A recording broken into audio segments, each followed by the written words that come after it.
Para hablar de las últimas tendencias en el panorama económico y social, nuestro colaborador, el experto en estrategia e innovación, Eduardo Rosales, socio fundador de Social Links.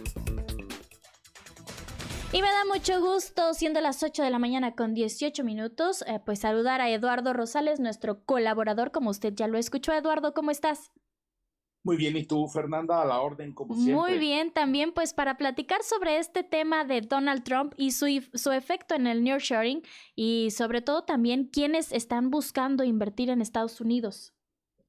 Mira, yo creo que lo que pasó después del debate de hace unos días, lo que sigue en estos momentos, todavía el día de hoy, el New York Times sigue haciendo una exploración de quién sustituirá a Biden y al mismo tiempo Biden diciendo que no se va.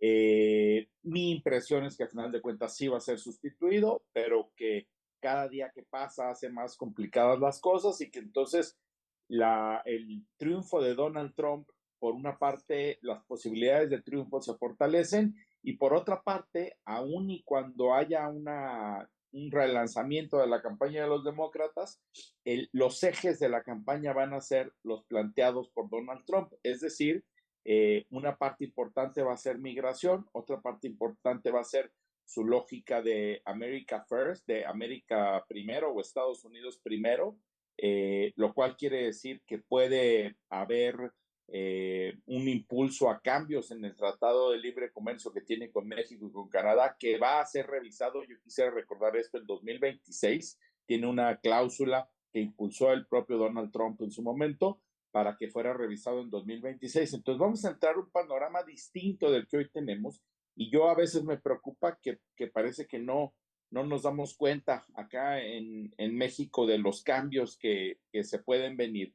Va a haber un enrarecimiento mayor con las relaciones entre Estados Unidos y China y lo que hasta hoy hemos tenido con el nearshoring, que ha sido mucho más reinversión de quienes ya están en el país que inversión nueva, pero por otra parte tenemos un fenómeno importante de empresarios mexicanos invirtiendo en Estados Unidos o haciendo relaciones con empresas en Estados Unidos. Como tú lo sabes, estamos sustituyendo muchos de los bienes que se compraban a China de parte de Estados Unidos. México lo está haciendo. Entonces tienes dos tipos de fenómenos de la relación bilateral que pueden ser afectados. ¿Hacia dónde creo yo que pueden ser afectados? Por una parte, creo que habrá una revisión del Tratado de Libre Comercio donde Estados Unidos hará una pelea importante porque muchos de los empleos que eventualmente se estén saliendo de Asia se vayan hacia Estados Unidos y no hacia México o Canadá.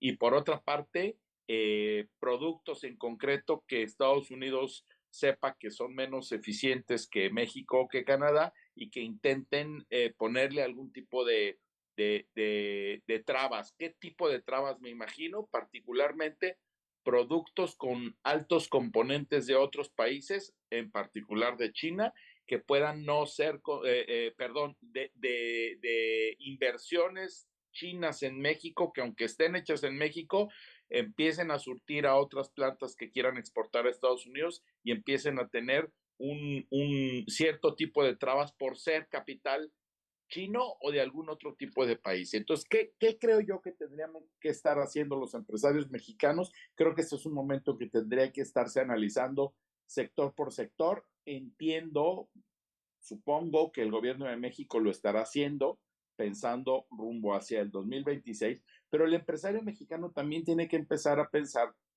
Yo lo decía hace algunas semanas, que los empresarios mexicanos tienen que volverle a apostar a organizarse ante la falta de contrapesos institucionales al gobierno de México. Tendrían que organizarse, participar más en las cámaras o crear asociaciones. Las cámaras tendrán que abrirse más hacia sus agremiados. Creo que tenemos que hacer lo mismo con Estados Unidos. Los empresarios mexicanos deberán, los que tienen relación con Estados Unidos, deberán empezar a pensar en formas de influir desde su trabajo, desde su influencia en las propias políticas estadounidenses. Las políticas estadounidenses se van a voltear mucho a los intereses de los estados, de los pequeños empresarios. En mi caso, que vivo en Texas, te podría decir que México es por mucho el principal socio comercial de Texas y es un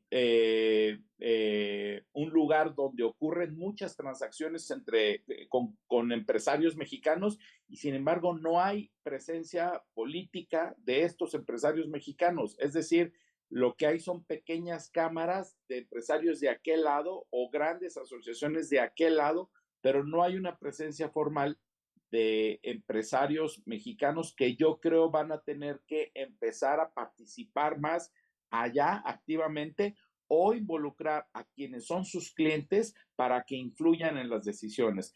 Yo creo que tiene que haber una presencia política más importante del empresariado mexicano con quienes son sus clientes. Ese sería como mi primer planteamiento, es hay que asociarse, hay que agruparse, hay que participar políticamente en México y en Estados Unidos, que es donde se tienen intereses, agruparse en cámaras de aquel lado, que es permitido, es legal hacerlo. Y por otra parte, creo que hay que repensar la relación con las grandes inversiones, particularmente chinas. Hay que pensar en sustitución de algunos de los productos que se tienen procedentes de China o de empresas de origen chino, porque a mi juicio, porque eso es lo que está pasando en Estados Unidos en el debate actualmente, se está acusando formalmente, no formalmente, pero se está acusando abiertamente a México de estar dándole vuelta al tratado a través particularmente de inversiones chinas que están llegando a México. Eso está pasando en el debate político y yo creo que va a terminar influyendo en el tipo de discusiones que se van a tener en el Tratado de Libre Comercio. Entonces, dos asuntos es, hay que agruparse, como lo vengo diciendo desde hace varias semanas, hay que participar políticamente de forma más activa, pero hay que hacerlo en ambos lados de la frontera, incluyendo el diálogo con quienes, las empresas con las que se tiene relación en Estados Unidos,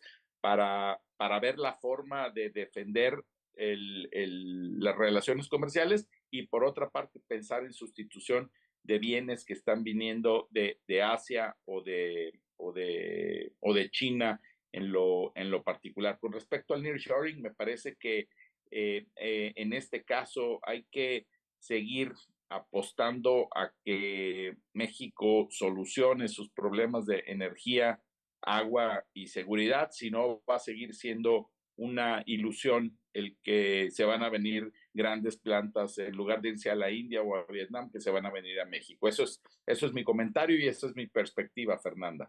Que sobre todo, Eduardo, ya cuando se comenzó a tratar y negociar el Tratado de Libre Comercio, Jalisco había hablado pues de también buscar otros mercados, ¿no? En lugar de apostarle todo a Estados Unidos, pero pues continúa todavía Estados Unidos siendo uno de los socios más importantes aquí en Jalisco.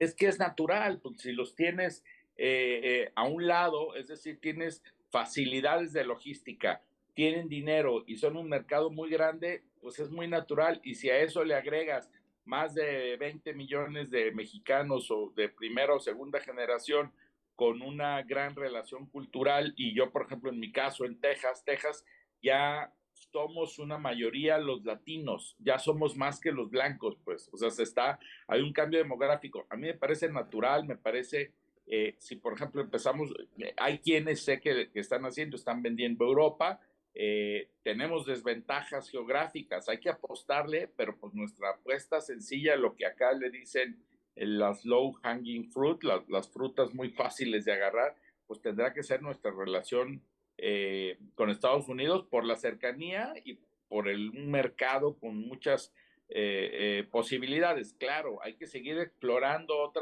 otras alternativas. A mí me parece que el apostarle a Centro y Sudamérica siempre es una opción de emergencia, pero no puede ser la apuesta por el país, por número de habitantes y por dinero, y porque además competimos con algunos de ellos, particularmente con Brasil, en muchos de los sectores en donde hoy somos competitivos.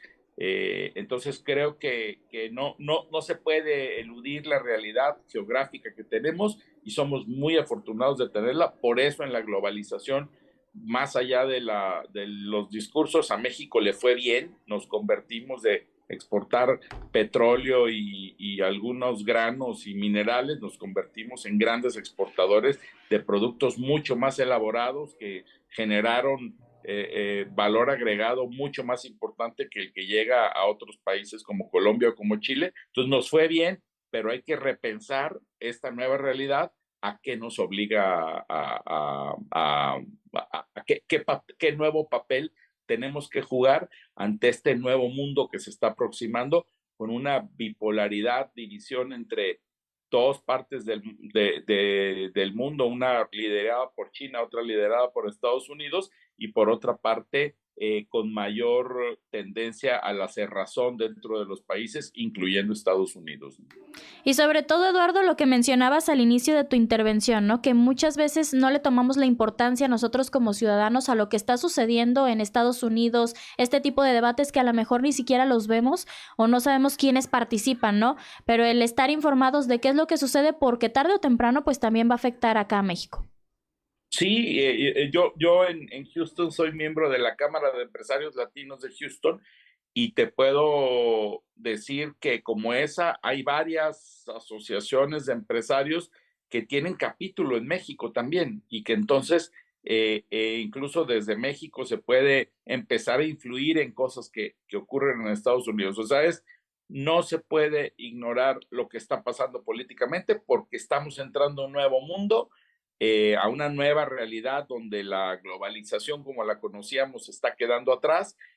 Hay que replantear cuál es nuestro rol, y nosotros como empresarios tenemos que pues tomar cartas en el asunto y no esperar como si fuera un huracán a que simplemente pase por naturaleza, ¿no? Podemos influir, pues, y hay que hacerlo. Perfecto, Eduardo, pues estar súper pendientes y muchísimas gracias por tu participación. Gracias, Fernanda, con el gusto de estar con ustedes como siempre. Hasta luego.